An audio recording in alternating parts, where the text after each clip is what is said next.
Alam nyo ba ang tawag sa halamang ito?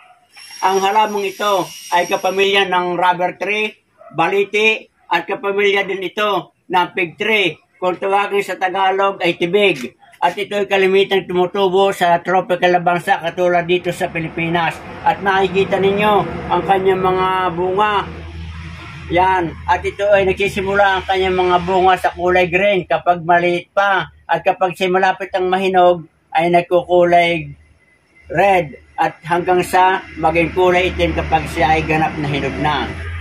Ang tawag sa halamang ito ay money tree, Ficus nana, at ang kanyang scientific name ay Ficus microcarpa. At kilala rin ito sa tawag na Chinese banyan. Ang Chinese banyan, mga kabayan, ay isang evergreen na halaman at meron siyang maliliit o medium na size. At ito, kapag ating itinanim ng direkta sa lupa, ay tumataas ng humigit kumulang na 25 meters.